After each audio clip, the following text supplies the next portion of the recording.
Buenas tardes, bienvenidos a Educación y Conciencia. Soy Conchita García, comenzamos.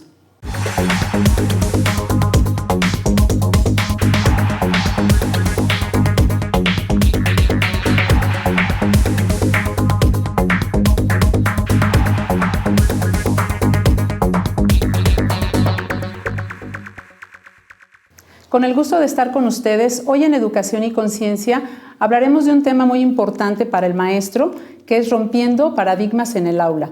Y para ello hemos invitado a nuestro amigo Pedro Landaverde, que como les decíamos en un programa anterior, pues tiene 35 años de experiencia en el ámbito educativo y además es maestro de educación.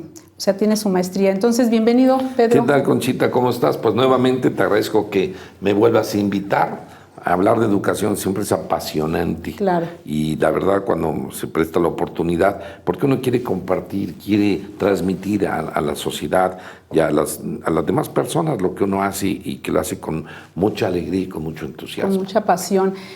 Pues es un gusto tenerte aquí porque sé que te encantan estos temas. Y bueno, pues algo que podamos transmitir a los maestros o que podamos ayudar a la gente que nos ve, pues ya sería una aportación de nuestra parte, ¿no? Entonces, un gusto tenerte aquí. Y bueno, pues a mí sí me gustaría que nos platicaras, ¿no? Sé que escribiste este libro de Rompiendo Paradigmas en el Aula y sí me gustaría que pues, nos comentaras, porque ahora el reto del profesor pues es muy grande, ¿no? Y entonces hay muchas cosas que ya tenemos muy encajonadas, establecidas y muy estandarizadas. Exactamente. ¿No? Y lo que tenemos que lograr es precisamente salir de ese esquema, de ese estándar de vida, de ese estándar de evaluación, de ese estándar de dar las cosas así, ¿no? Y tenemos que hacer cosas nuevas. Yo estoy convencido que en los próximos, por lo menos 5 años, las palabras favoritas en el tema de la educación formal, ¿no? Tiene que ser innovación y creatividad. Tenemos que trabajar mucho con el desarrollo. Bueno, que particularmente, si me prestas el libro claro un momento, sí. Entiendo que este es el libro al que haces alusión. Sí, así es. Si ustedes podrán ver, es un libro que aquí lleva por título Rompiendo Paradigmas en el Aula, que tuve la oportunidad de escribir, pero en el mismo libro lo volteas y viene pedagogía y didáctica educativa o psicología educativa en el aula, que escribió la doctora Elaine Gallagher. Y entonces, claro, es un libro 2 en 1, claro. Y hablando del mismo tema desde distintas perspectivas, pero aquí empieza a romper el paradigma. Así es. Una cosa diferente que nos ha parecido una buena idea y que los maestros nos lo han agradecido mucho. Estamos por presentar este libro, todavía no lo presentamos, así es que tienes la primicia. Bueno, muchas gracias. Y bueno, precisamente el tema, ¿no? Es muy interesante porque maestros que tienen, pues, 15 años dando de la misma manera, sí nos han cuestionado y nos dicen, bueno, ¿por qué tenemos que cambiar si yo lo que he hecho, pues sí, lo he hecho bien? O sea, me ha salido bien, me han dado buenos resultados. ¿Por qué me piden cambios? Porque mira, los maestros en una conferencia me levantaba la mano un maestro y me decía, no entiendo qué es un paradigma. Dije, bueno, vamos entendiendo qué es un paradigma, porque él decía, ¿qué voy a romper? Romper paradigmas, pero ¿qué es un paradigma? Hay que recordar que un paradigma en el contexto educativo han existido muchísimos, son modelos a seguir. Así es. A base de investigaciones, de estudios, de una capacitación, a base de ciencia, se establece un comportamiento tal o cual. Y hablando de los paradigmas, pues hay modelos de paradigmas educativos. Son modelos que hemos seguido porque creemos que el modelo es el correcto. Pero ese modelo tiene que ir cambiando a través de la historia. En los últimos años, tú y yo, por la edad, seguramente fuimos educados bajo el contexto de un señor que se llama Skinner, que hizo todo un esquema de unas ratitas y el comportamiento y el premio, ¿no? Y Skinner hablaba mucho del conductismo. Claro. Pero después vino por ahí otro señor muy, muy interesante, que cuando yo digo su nombre hay quien dice, Vygotsky, es un señor con bigote. No, Vygotsky, hombre. Sí. Que además es un personaje muy interesante porque puso un sello en el proceso educativo y él descubrió que solamente en el contexto social el niño podía desarrollarse y adquirir y estar abierto al aprendizaje. Entonces fue todo un estudio porque, claro, nosotros nos tenemos que preguntar, ¿quién creó la escuela? Pues fueron los griegos. Y claro, se les ocurrió, lo más interesante de la escuela no solamente es aprender el conocimiento, sino aprender a convivir y a relacionarse. Entonces viene un paradigma que está sustentado en la parte sociocultural, la parte de la sociedad es fundamental en el proceso educativo. Después tenemos un modelo constructivista, donde ya el niño va descubriendo su propio aprendizaje y entonces pues son los modelos, y un cognoscitivista que está sustentado en... Hay toda una teoría de que el hombre no es que él, a partir del conocimiento adquirido por la experiencia, por la observación, y el tema de la asociación. Después tú le enseñas algo y empieza a asociar entre lo que él ya conoce y lo que está descubriendo. Entonces, estos son los 4 campos o los 4 paradigmas en los que se sustenta el proceso educativo. Hoy estamos fundamentalmente en el constructivo, en el constructivista. Así es. Porque es bien importante, fíjate, nosotros, bueno, yo he leído muchos planes que la SEP, ¿no? Unos programas, unos proyectos de la escuela de calidad y muchos otros que se han quedado ahí, ¿no? Como libros porque no se han bajado al aula, ¿no? Hacemos, incluso los maestros podemos hacer nuestro plan de trabajo, nuestras actividades, y lo presentamos a nuestras autoridades educativas y nos dan la palomita porque todo está muy bien, ¿no? Pero en el aula es otra cosa, o sea, del dicho al hecho, ¿no? Nosotros vemos que esa es una parte muy, muy esencial en lo que se lleva a cabo en el aula, porque es precisamente ahí donde se gesta todo.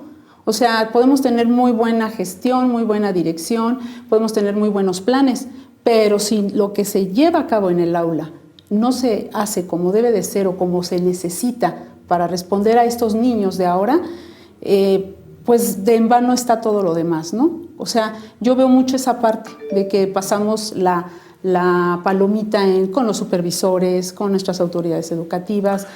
Sí, porque estamos siguiendo... Pero el maestro hace lo que quiere en el aula. Desde el punto de vista administrativo estamos siguiendo el procedimiento y el caminito, ¿no? Yo en el programa anterior hice alusión, y ahora te lo repito, yo estoy convencido que los maestros no tienen los elementos necesarios para aplicar en el aula. Mira, hablamos de un ambiente de aprendizaje. El ambiente es el contexto donde estoy aprendiendo. Ese tiene que cambiar. No, todo ordenadito, peinaditos y bien paraditos. No, ya no es así. Ya no es así. El ambiente de aprendizaje tiene, y el maestro tiene que propiciarlo. Él es el que tiene que llevar la batuta, y el maestro es el que tiene que romper el paradigma en ese contexto. Entonces, decir, ya no va a ser todo ordenadito, porque así no es la vida. El principal paradigma en el que mencionamos en el libro es que me llama mucho la atención que los maestros tenemos que entender, por ejemplo, hablando de objeto de aprendizaje.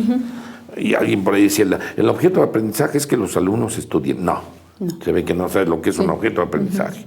Hoy un objeto es la herramienta con la cual el alumno va a poder estudiar. El principal paradigma es que la estamos poniendo en un contexto, óyelo bien, real, lo que pasa en el aula y lo que pasa en la vida real. Por primera vez en la historia, la vida real se metió a la escuela y la escuela no sabe qué hacer. Tiene que entender que ese iPad que metimos, que nos trajo todo lo que está pasando, es el maestro típico de guarda tu aparatito, sácalo. Al contrario, mientras más iPads tengan, están más conectados con el mundo. Así es. Llegué yo a un salón de secundaria y el maestro les decía, muchachos, vamos a hablar de fuerzas. Vamos a hablar de la famosa fórmula de la fuerza. A ti y a mí nos enseñaron la fórmula, pero no nos enseñaron para qué. ¿No? Sabemos la fórmula muy bien. Sí. Bueno, el aprendizaje significativo te dice, dile para qué, pero entonces hazlo al revés. Entonces yo llegué a ese salón y el maestro dijo, vamos a hablar de fuerzas. Y cada quien con su computadora, con su iPad, que ese es un nuevo objeto de aprendizaje. Un muchacho puso unos cuates boxeando. Y otro cuate puso un helicóptero cargando no sé qué cosa. Y otro buscó una grúa. ¿Ya entendieron? Ahora vamos a hablar de la fórmula. A ti y a mí, Conchita, nos enseñaron muy bien la raíz cuadrada, pero no nos dijeron para qué. Fíjate, yo tuve que pintar mi casa, que es la tuya. Gracias. Después de mis 50 años, y llegó por allá el arquitecto y dijo, una fórmula. una raíz cuadrada. Y yo le dije, ¿tú cómo para qué quieres una raíz cuadrada? Pues para medir las dimensiones de este cuarto y ver cuántos litros de pintura necesitan para pintar tu casa. Tú comprenderás que en ese momento yo dije, ay, ya me puedo morir.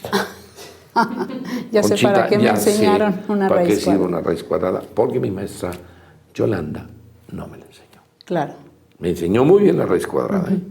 Entonces, el aprendizaje significativo. Bueno, y por último, el aprendizaje colaborativo, que es todo lo que hablo en ese libro, entre otras muchas cosas, porque a ti y a mí nos enseñaron muy bien el trabajo en equipo. Voy a decirte cómo era el trabajo en equipo entre nosotros. Sí. No, la maestra decía, trabajo en equipo. Nos íbamos a comer a casa de Juanito. Sí. Ahí empezaba lo más padre, lo el más trabajo padre en equipo, que te ibas a ir a casa de Juanito. Y llegabas a la casa de Juanito y te decían, la mamá, ay, qué bueno que vinieron, que vamos a comer, ya comer.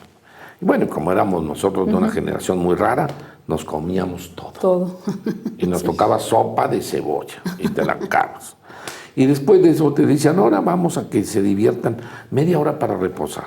Esa media hora se convertía en 3 horas jugando fútbol. Pero siempre había uno en el equipo. Y la tarea, órale, adelántate, ahí vamos, ahí vamos. Sí. ¿No? Se adelantaba aquel. Sí. Y a las 7 ya venían por nosotros.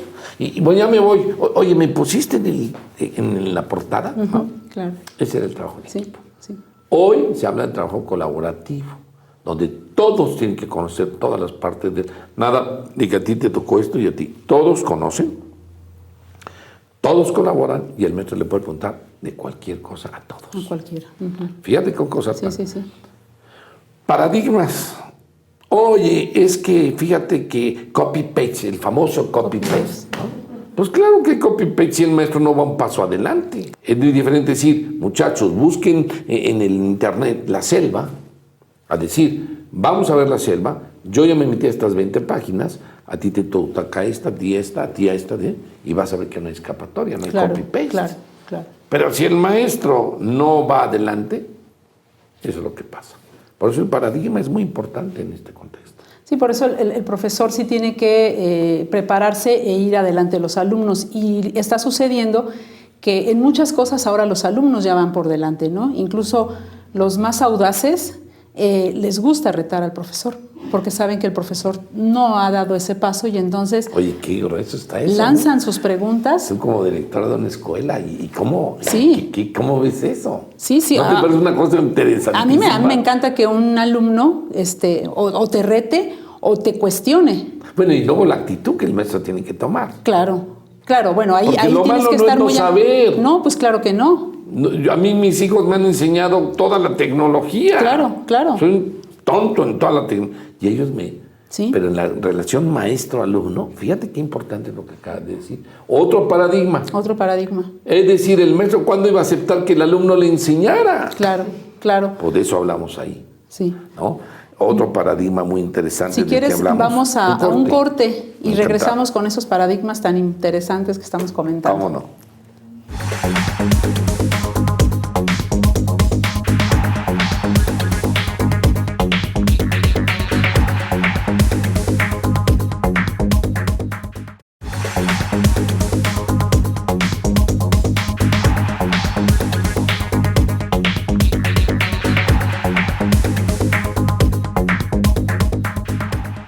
Regresamos aquí a su programa de Educación y Conciencia y bueno, pues estábamos hablando muy a gusto, ¿verdad? Muy sabroso de los paradigmas, ¿no? Que tanta polémica hay. Mira, yo considero, Conchita, que también, mira, en parte del libro hablo de los pedagogos o de los educadores clásicos y de los pedagogos y educadores modernos. Tampoco podemos satanizar lo antiguo, lo de antaño, es decir, yo creo que Skinner no estaba tan loco, tenía un contexto en su momento y trabajar con la memoria es fundamental. No podemos pensar en un educador que diga la memoria no sirve, no. A veces hasta se puede apagar la pila de la computadora, pero tu memoria... Claro. Entonces tenemos que entender muy bien que yo particularmente creo que aquel pedagogo, aquel maestro que sea ecléctico, es decir, que combine en la práctica, que saque lo mejor de cada paradigma, va a ser muy importante. Y es mucho más enriquecedor. Tú lo mencionabas en el programa pasado, que a mí me apasiona María Montessori.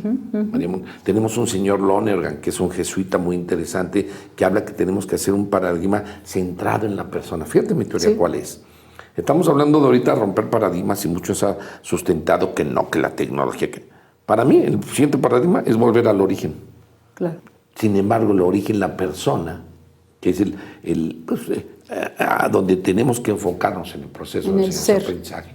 Tenemos que ver, por ejemplo, de qué manera aprenden mejor los alumnos, cuáles son todos los sistemas de enseñanza-aprendizaje que dan resultados en el mundo, qué están haciendo los países, porque mira, China va a ser una de las potencias, ya es. Y India. Sí, también. Estamos hablando que somos 7,000 millones de habitantes en el planeta Tierra, de los cuales 1,300 son chinos y 1,100 son de la India. Y romper un paradigma es que nuestros muchachos aprendan un idioma. Y a lo mejor decimos que no es el inglés, ¿y por qué no es el chino? Claro. Yo acabo de dar esta conferencia de Rompiendo Paradigmas en el aula en Guatemala. Nos pedían un hotel ahí muy importante, Camino Real. El hotel estaba lleno de chinos, que sí que ya vienen para acá, Sí. Agárrate. No, sí, ya. Entonces yo sí creo, cuando dicen, ¿para qué chino? Hay que ir a China, métete a China y ver qué desarrollo tan interesante está. Bueno, ya venden taquitos al pastor en China. Sí. Con que cada chino te compra un taquito. Sí. Entonces, parte también de entender, romper el paradigma, los diferentes sistemas, porque tú y yo hablamos en el programa pasado del papel de las autoridades. Pero también los maestros tienen que saber qué está pasando en otros mundos en cuanto a... Tú, por ejemplo, sabes que en Francia, al maestro que decide atender a los alumnos más difíciles, ¿le dan doble salario? Fíjate. Digo, aquí seríamos millonarios. Sí, claro, ¿no? claro, sí. Entonces, esos son los paradigmas que el maestro tiene que conocer y tiene que romper o tiene que imitar o tiene que... Esa es mi visión, ¿no?, de lo que platico en este libro. Porque sí es interesante eso que dices tú, ¿no? Saber lo que están haciendo otros países, ¿no? Que está dando resultado. A veces, pues nos centramos en lo que pasa en México nada más, ¿no? Pero ya no, los egresados ya no es en México. O sea, los egresados de nuestro país, pues se tienen que relacionar con gente de otros países, tienen que tener idiomas, precisamente. Hablaba el otro día con un chico que decía que había perdido una oportunidad importantísima de trabajo en China por no saber el mandarín, ¿no? Entonces decía él, ¿cómo es posible que en mi país no me hayan preparado porque me acabo de perder una super oportunidad? Y no me prepararon. Bueno, porque además, qué bueno que lo tocas. Ese es otro paradigma muy importante en el tema educativo, tanto formal como informal. Nuestros jóvenes, nuestros niños, ya no son ciudadanos de Querétaro ni de México. No. Son ciudadanos del planeta Tierra. Claro. Ya no hay muros, hombre. Claro. Solamente estos gringos locos que me caen gordos van y tiran el muro de Berlín, hija, como te lo explicas, y van y lo ponen en Tijuana. Pues tienen que estar locos. Sí. Tú ves el espacio sideral y nada más hay 2 murallas desde afuera. Tú ves la China, por cuestión cultural, y la de Tijuana, no te pases. Mis hijos que hoy tienen 26, 24 años, en fin. ¿Y tu jefe dónde está? Pues en Australia y en China y en Japón. Y ves que les están dando órdenes y mandando. Sí. Y el concepto típico tradicional de llegar a una oficina, tener 3 secretarias, 2 choferes, un escritorio, ya no existe eso. Ya no existe, exactamente. Entonces tenemos que preparar a estos muchachos y estos niños para enfrentarse al mundo real. Para entender el mundo real, para vivir en el mundo real. Porque no lo van a reclamar. Como este muchacho decía. Hombre, qué duro estuvo eso, ¿eh? ¿No? ¿Cómo no me prepararon? O sea, me acabo de perder una oportunidad y no me prepararon. ¿Qué está pasando en Europa, sin ser malinchistas? Las escuelas se están volteando un poco más que a los conocimientos, al arte, a la cultura. Mira, otro paradigma del que también menciono en el libro, a nosotros nos educaron, no mal, hay que entender el contexto histórico, pero a ti y a mí nos educaron que una cosa tan elemental, cuando yo te diga 3, haces esto. 1, 2, 3. Bueno, dicen que la dominancia cerebral. Cuando tú haces esto, si tu dedo chiquito, ¿no? Quedó arriba, el derecho, tu dominancia es izquierda. Y si lo hubieras hecho así, tu dominancia... A nosotros nos educaron, el hemisferio se divide en 2 partes. y nos decían la derecha y la izquierda. A ti y a mí seguramente nos educaron en el izquierdo, que era todo lo complicado y lo difícil. Las matemáticas, la química, era lo importante. Porque los sentimientos, las emociones, el amor, el arte, la cultura, no importaban. Entonces el maestro que no entiende, mira, este es tontito para las matemáticas, pero mira cómo habla. Claro. Dicen que Luis Miguel, el artista, ¿no? el Sol, no era muy bueno para las matemáticas. Y su maestra Yolanda a la fuerzas quería que aprendiera las matemáticas y no aprendió. Pero ¿cómo canta? Y tú y yo podemos estar de acuerdo, no, pero ese señor ha llenado 180 veces el Auditorio Nacional de la Ciudad de México. Y cada uno con 10,000 personas. Yo con trabajos lleno el auditorio del Fray Luis. Y por eso dicen que cada vez que la maestra Yolanda se formó para comprar un boleto para ver a Luis Miguel en el Auditorio Nacional, había una camarita ahí adentro que decía, a esa no se la vendan, a esa no se... Que esa maestra no tuvo la visión de entender que Luis Miguel iba a ser cantante, déjalo, hombre. Sí, que esa es otra importante, ¿no? O sea, ver el potencial que tiene cada niño, ¿no? Romper el paradigma. Te vas a morir de hambre de músico. ¿Quién te dijo? Claro. Un buen músico anda por el universo y por el mundo tocando. Si a ti y a mí nos hubieran dicho, Conchita, hablando en proceso educativo, que estudiar gastronomía iba a ser una carrera. Sí, no, pues no. ¿Y qué crees? Que ya lo es. Y les pagan muy bien, por cierto. ¡Hombre! Mi esposa es directora de una escuela de gastronomía donde mensualmente los alumnos pagan 23,000 pesos para cargar la charolita. Fíjate. ¿Cómo la ves? Sí. Pero esos señores ponen sus restaurantes, andan por el mundo. Entonces, yo lo que te quiero decir, en el tema educativo tenemos que cambiar, tenemos que aterrizar y lograr que la escuela responda a la realidad del mundo actual. Esa es la propuesta de este libro, ¿no? Entender muy bien, no desechar lo antiguo, tomar lo bueno de lo antiguo, ¿no? Todos, Rousseau, por ejemplo, ¿no? Decía, escribió el libro en el Emilio, que se cuestionaba si el ser humano por naturaleza buscaba el aprendizaje o no. Habría que cuestionarlo y preguntárnoslo.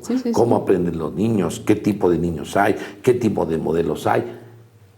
Yo tengo 3 hijos y lo viví en casa. Un hijo, los 3 empezaron con Montessori. Pero después, por alguna circunstancia, tontamente, fueron al preescolar. Fíjate, que además esa es otra cosa, la importancia del aprendizaje en los primeros años. Claro. Los 3 fueron a Montessori.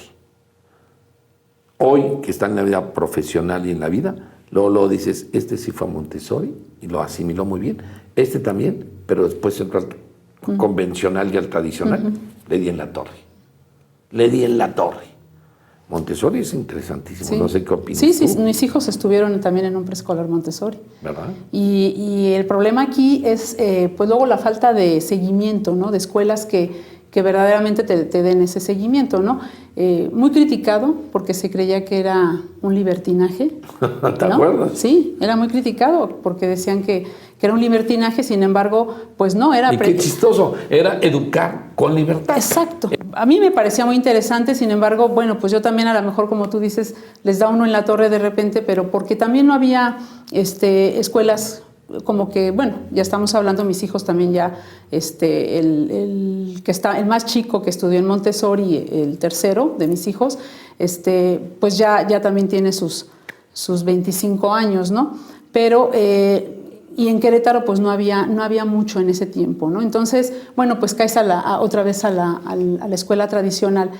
Pero yo creo que aquí sí lo interesante es eso, ¿no? Ojalá que cada maestro pudiera ir viendo el potencial, ¿no? Y a lo mejor como el tutor, por ejemplo, ahora hay tutores que se encargan de un grupo de chicos, ¿no? Y los tutores quisieran que fueran bien en todas las materias, ¿no? Entonces, por ejemplo, yo veo a alumnos que cuando nos hacen las exposiciones artísticas dices, no, pues a estos porque estos son buenísimos para la pintura, estos tocan muy bien, estos cantan. Y yo digo, déjenlos con sus 6 en matemáticas, ya que vayan pasando, o sea, estos no se van a dedicar a esa parte, o sea, y me decía este maestro de matemáticas que yo había invitado en un programa anterior, que incluso, pues él a través del arte los lleva a aprender matemáticas. Bueno, es que así está, digo, en Europa, obsérvalo, métete un poco al internet. A mí y me así impresiona estaba la escuela antiguamente. Da Vinci. Ajá, antiguamente. ¿Cuántos descubrimientos no hizo Leonardo da Vinci? Claro. Que a partir de cada descubrimiento que él hizo, están enseñando geografía, claro. historia, y es lo que se llama la transversalidad en el contexto educativo. ¿Qué es lo que los maestros tienen que aprender? Sí. A nosotros nos educaron en un contexto donde el reconocimiento, eso que acabas de decir, cómo me da coraje. El día de la bandera, que hable el güerito de ojos azules siempre. Que es el día de las madres, el mismo güerito. Y el mismo. Llega un momento que tú dices, oye, los demás éramos tarados, ¿o qué? ¿No? Bueno, todos los sistemas de reconocimiento. Yo estuve en una escuela donde al final parecías coronel, porque tenían una bola de medallas, ya no podía ni caminar con tanta medallita. Y claro, uno salía con una medallita, y otro con 6, y otro decía, uy, estás más listo que este. Otros sin medallas, ¿no? Es decir, esos son los paradigmas que tienen las escuelas mixtas, por favor. Eso de escuelas de un solo sexo a mí me parece, no es que no vayan a ver la anatomía. El ser humano, en lo que tú estás enseñando a los niños, ellos ya fueron y vivieron en unos temas. Además, el mundo es mixto, ¿no? O sea, así tendría que ser. Fíjate que, pues para ir cerrando este programa tan interesante de pues romper paradigmas en el aula, ¿no? Yo creo que sí es importante que los profesores pues empezaran por lo menos a reflexionar, ¿no? Y a hacer conciencia en qué pueden ellos ir cambiando, ¿no? En qué pueden ir rompiendo estos paradigmas que a lo mejor ni cuesta mucho, ¿no? Y que nada más es cuestión de tener conciencia y de tener pues esa actitud o esa voluntad de querer hacer las cosas, ¿no? Yo sí creo y estoy convencida de que si el profesor, por mínimo que haga el cambio en el aula, se ven grandes resultados. O sea, nosotros lo hemos constatado, ¿no? El profesor hace un cambio mínimo y los resultados son grandes en los alumnos, ¿no? Porque precisamente ellos son los que están, pues a pesar de nosotros, a pesar de los papás, a pesar de nuestras autoridades y de todo, los alumnos aprenden, ¿no? Ellos salen adelante y aprenden por sí solos muchas veces, ¿no? Entonces, yo creo que aquí, para cerrar y concluir, bueno, pues invitar a todos los maestros, invitar a las autoridades educativas a que pues se atrevan a romper estos paradigmas. Y que lean mi libro. Y que lean el libro. Que lean el libro de Pedro, Rompiendo Paradigmas en el Aula. Y didáctica educativa. Y que además, exactamente, son 2 en 1, ¿no? 2 en 1. Y esa es una forma de ir rompiendo paradigmas, ¿no? No es el libro tradicional, es un libro que está en 2, ¿no? Y que vienen 2 temas diferentes, incluso uno viene en inglés y el otro viene en español. Entonces, atrevernos a hacer cambios, a romper paradigmas. Yo rompí un paradigma al estar haciendo estos programas, entonces yo creo que la experiencia siempre va a ser buena. Pues te felicito porque realmente tienes razón. Este tipo de acciones y de programas ayudan a que cuando la persona está viendo, sobre todo la parte visual y la parte auditiva, también está enseñando y está transformando a la sociedad. Así es, entonces pues bueno, te quiero agradecer tu visita, lo interesante de Gracias, la plática y de todo lo que nos has comentado y bueno, pues despedirme del auditorio. Gracias. Gracias.